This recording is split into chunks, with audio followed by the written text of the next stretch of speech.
Alam ba talaga ni Billie Jean Wei kung sino siya? Parang dalawang lobo na nagbabaligsahan kung sino ang mas banayad ang kagago.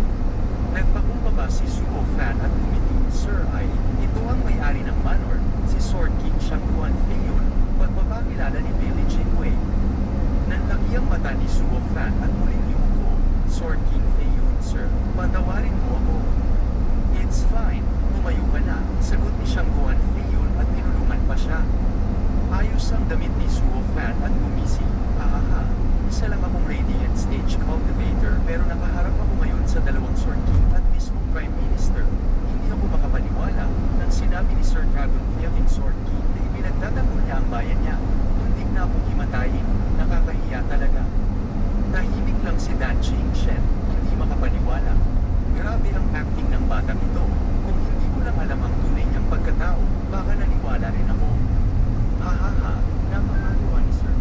Halika, maupo ka, tawa ni Billie Jean Wei. Tinatawag siya at halatang natutuwa sa kanya. Sa tingin niya, si Grandmaster Wu ay simpleng tao lang na marunong sa alchemy. Tama ang sabi ni Shangguan Yulin, na hindi naman talaga siya malapit sa Shangguan clan. Nagkatunginan sina Billie Jean Wei at Shangguan Feiyun at sabay na tumango sa kanilang paningin. Ang bagitong especially niya na ito ang pinakamainam na pon para sa kanilang mga plano. At sa ilalim ng gazebo, ang bawat ngiti ay nagtatago ng kanya-kanyang kasakiman at balak.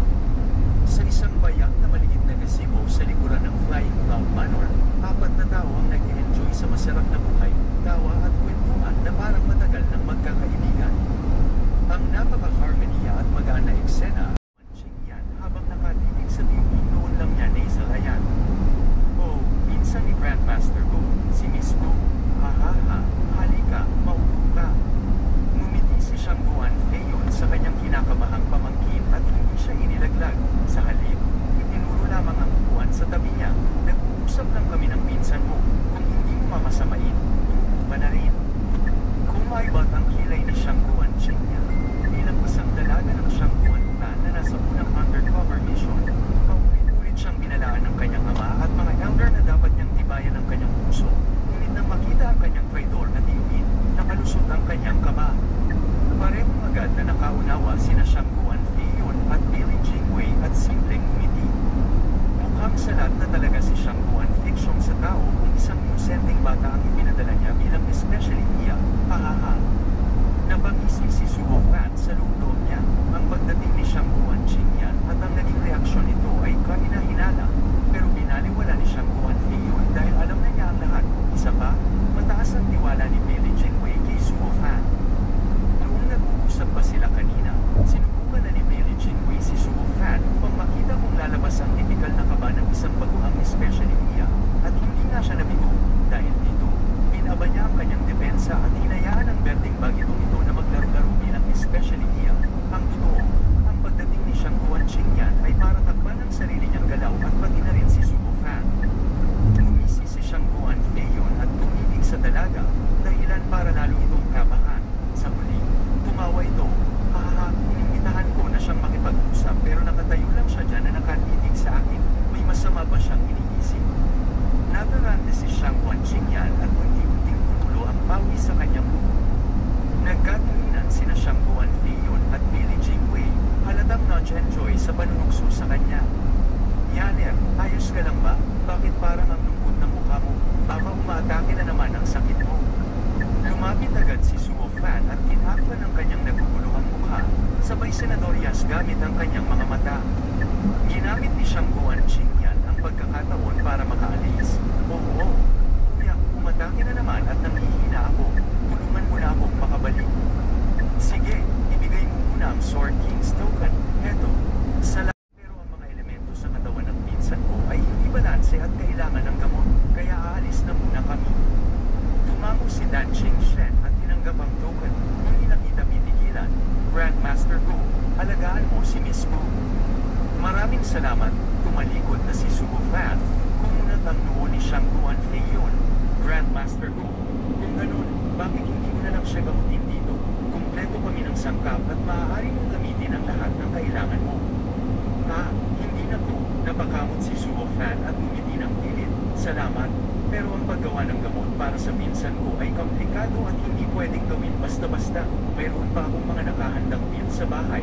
Mas mabuting umuwi agad kami para maiwasan ang panganib. Sumingkit ang mga mata ni Billy Jingwei. Kung ganun, hindi ka na namin pipigilan, Grandmaster Go. Pero dapat ay maghanda ka na. Sa loob ng 5 araw, aalis na tayo patungong Imperial Capital. Kailangang siguraduhin mo na may sapat na gamot si Miss Wu sa paglalakbay. Napatanga si Zuo Fan, ngunit napilitan siyang tumango bago tuluyang umalis kasama si Shang Guan Qinyan. Buwan ng kahina-hinalang bagay ang mga sinabi ni Grandmaster Gu. Tumingin si Dan Shen sa dalawa, kung talagang ganun kalala ang sakit ni Miss Gu, bakit niya iniwan ang gamot sa bahay? Masyadong alangan ang kilos nila. Siyempre alangan, kasi mahirap para sa dalawang bag itong especially iya ang manatiling kalmado sa harap natin, natural lang na mag-blush. Kumaway si Shang Guan Feiyun na para bang walang halaga yun. Nabigla si Dan Shen, ibig mong sabihin, sila ay Dragon Living Sword King, mukhang nakaligtaan mo ang isang magandang palabas. Ngumiti si Billy Jingwei, kumikis na pang mata sa talino, nahuli na natin ang isang especially iya, at siya ang nagbigay ng dalawang ito.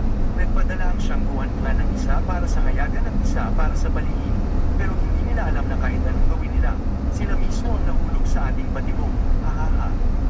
Napasingap si Dan Shen. Tama nga ang sinabi niya. Alam na ni Billy Jingwei kung sino siya, pero hindi niya nilalaglag. Pero bakit? Dahil ba sa paghanga o dahil sa logika? Nagtanong si Dan Shen, kung ganun, bakit mo ba sila pinalaya? Hihihi, ngumiti si Billy Jingwei. Si Grandmaster Gu ay pambihira, isang bihirang alchemical genius. Sayang naman kung basta mawawala, at ayon sa nakuhang impormasyon, siya ay tumatakas mula sa kanyang mga kaaway sa Central Area. Doon siya nag-awit sa Shang Guan clan. Ibig sabihin, wala talaga siyang tunay na ugnayan sa kanila. Mas madali siyang magamit sa kapakinabangan ng Empire, basta't masunod ang gusto niya.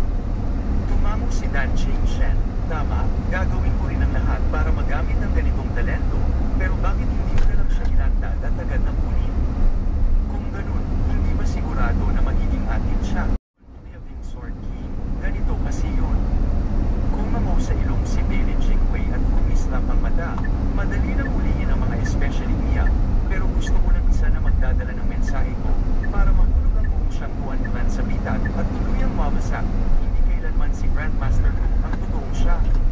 Tumangog si Shang Guan Feiyun.